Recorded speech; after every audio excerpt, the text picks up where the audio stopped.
Le quiero hacer una pregunta. ¿Es usted o conoce a alguien que constantemente dice sufrir o tener algún tipo de enfermedad o dolencia nueva que solamente está en su mente? O más bien siempre tiene un temor de que cuando escucha una enfermedad ya siente que la va a padecer y entonces va creando mecanismos y dice que tiene los síntomas y los signos. Cuando va al doctor a examinarse realmente no tiene la enfermedad. Bueno, y podríamos decir que eso es gracias a Dios. Así que vamos a hablar hoy de este tema que va a ayudar a muchas personas a calmar su mente y sus emociones, sobre la hipocondriasis, el ser hipocondríaco. Y hay personas que lo dicen con tanta tranquilidad: ay, no te preocupes que yo soy hipocondríaco. Pero es que eso no es una gracia decirlo, porque hay que tener cuidado con el poder de las palabras, porque estamos confirmando que ya lo somos. Y es aquí, mental y emocional. Vamos a hablar con una experta en reprogramación mental que nos va a ayudar a conocer y cómo tratar esta situación.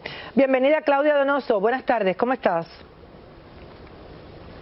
Hola Marisa, bueno, yo más feliz que perro con dos colas de estar contigo, la grandiosa, la televisión, por primera vez, así que feliz, vamos a estar de lleno en todo lo que tú quieras. Qué exageración, qué exageración. Sé que no eres cubana, que eres panameña, pero si no dijera que qué exagerada es la cubana Claudia Donoso. Claudia, ¿cómo podemos ayudar a nuestra gente que siempre piensa que está enferma y que ya después se va pues poniendo en la categoría de padecer de hipocondriasis? Bueno, lo primero es entender, ver de dónde puede venir esto que yo siento para que yo realmente aprenda a conocerme. Por ejemplo, una de las primeras causas de que somos hipocondríacos o creemos que siempre nos vamos a enfermar tiene que ver con imitar conductas, tiene que ver con que a veces yo vi que mamá o papá eran hipocondríacos. Hoy alguien en casa que desde niño me fue metiendo esa idea en la cabeza y mi cerebro empieza a imitar. De hecho, la mayoría de los adultos con que yo trabajo que me dicen me vivo enfermando y realmente no tengo nada, son personas que han aprendido a llamar la atención y buscar amor de manera incorrecta y por eso se enferman. Porque cuando se enferman, alguien aparece a ayudarme, alguien aparece a escucharme, alguien aparece. También hoy en día, después de la pandemia, la cantidad de información y la infoxicación, como yo llamo, no ayuda mucho porque empezamos a estar paranoicos y pensando que todo nos va a pasar. Pero ver mucho en temas de crianza, si yo esto es algo que vi. ¿Cómo puedo empezar a cambiar? ¿Tiene que ver esto, Claudia, con la personalidad de cada uno de nosotros? Sí, pero también es mucho aprendido. Si yo de niño, sobre todo de los 0 a los 7 años, vi a una mamá muy enfermiza y que buscaba amor, o es manipuladora incluso ahora de grande, porque tiene mucho que ver con la manipulación. El 80% de las veces es necesidad de llamar la atención. Entonces tiene que ver con personalidad más cosas que he aprendido de manera incorrecta para conseguir atención. Básicamente, cuando una persona mentalmente se está preparando y condicionando para siempre tener que hablar de enfermedades, ¿eso podríamos nosotros traducirlo en los lenguajes que estamos tratando de conectarnos tú y yo como carencias? Sí, no en todos los casos, pero sí, porque puede ser porque quiero imitar y no es una carencia, sino es una conducta repetida, pero pueden ser carencias de afecto, puede ser necesidad de tener protagonismo en mi vida, puede ser necesidad de conseguir amor a nivel de contacto o de palabras de cariño que no he tenido o en la infancia o en la adolescencia o en la adultez. Pero sí puede tener mucho que ver con carencias porque de alguna manera cuando me enfermo el foco viene a mí.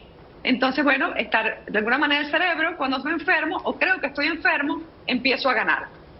Dijiste algo sumamente interesante que lo veo en la realidad del día a día del ser humano, el llamar la atención, el estar constantemente comentando que me siento mal o que tengo algo, el sentir esa necesidad de hacerlo, ¿tiene que ver con abandonos en la niñez y en la adolescencia? Tiene que ver, muchas de nuestras cosas de adultez se muestran como necesidad de control o necesidad de reconocimiento, que todos la tenemos, todos, pero tiene que ver con que de niño me sentía abandonado tanto a nivel presencial, mi padre se fue, o puede ser que mis padres estaban muy ocupados trabajando, o sencillamente que me abandonaban emocionalmente, me decían toma y te voy a llevar mañana al parque, pero luego ya no te puedo llevar y me quitaban aquello que me ofrecían. Pero sí tiene que ver con las heridas de infancia, de injusticia, de abandono, de maltrato, de indiferencia, de falta de alegría en mi entorno y de mala comunicación. Ya hemos encontrado, por lo menos lo has expuesto sumamente bien, de forma detallada, la raíz por la cual una persona con hipocondriasis, que se considera hipocondríaco, pudieran ser las causas. Vamos a las soluciones. ¿Qué le podemos recomendar? Me encanta. Aquí traje varias cosas que pueden implementar de una vez. Lo primero es preguntarme, y esta pregunta es maravillosa, anótansela grandísimo. ¿Es verdad? y me pregunto, y digo, ¿es verdad que porque yo tengo una cortada o tengo un morado o me duele la cabeza, significa que esto va a decantar en algo grande? Y cuando me pregunto si es verdad, me pregunto si es verdad en base a que tengo evidencia. Es decir, yo tengo evidencia de que me voy a morir pronto. Yo tengo evidencia de que realmente tengo algo malo. Cuando yo me empiezo a contestar, en vez de querer controlarme y decir, ay, yo no debería sentir eso, yo algo malo está en mí, no, me empiezo a gestionar. Los pensamientos no se controlan ni se regulan, los pensamientos se gestionan. Entonces, cuando yo me contesto, esa parte de mí se empieza a calmar. Entonces, la primera pregunta es, ¿esto es verdad? Yo tengo una evidencia de que yo estoy enfermo. Esa sería una primera opción. Una segunda opción es hacerme una pregunta poderosa, es, ¿qué más puede significar esto? Cuando yo me hago la pregunta, ¿qué más puede significar esto?, yo traigo a mi mente alternativas y también mi ansiedad o mi angustia se calma. Es decir, oye, esto significa que tengo un morado y que me debo haber pegado aunque yo no me recuerde. Es decir, empiezo a darle a mi cerebro otras interpretaciones y esto hace que yo me calme. La tercera cosa que podemos hacer es anotar qué cosas ya yo me he preocupado de manera exacerbada y no ha pasado nada. Para que yo vea que en mi historia sí hay cosas que me he preocupado horrible, que me han quitado el sueño, que las hablo, pero no se han concretado y empiezo a darme cuenta, oye, de 100 pensamientos que he tenido, 80 no han trascendido ni ha pasado nada. Entonces me sigo gestionando y me permite calmarme y enfocarme en otra cosa de manera sana que me permita ser funcional sin vivir en una constante preocupación que limita nuestras vidas. La solución está en respondernos todas las preguntas que tú has sugerido y la misma persona, a la vez que va respondiendo esas preguntas, se va dando cuenta que ese podría ser un ejercicio que puede utilizar como herramienta de sanación, porque la realidad es que la persona que sufre de hipocondriasis sufre muchísimo. Y eso es lo que queremos hoy enfatizar aquí, que hay soluciones, pero que todo tiene que ser la herramienta que la persona como tal individualmente implemente.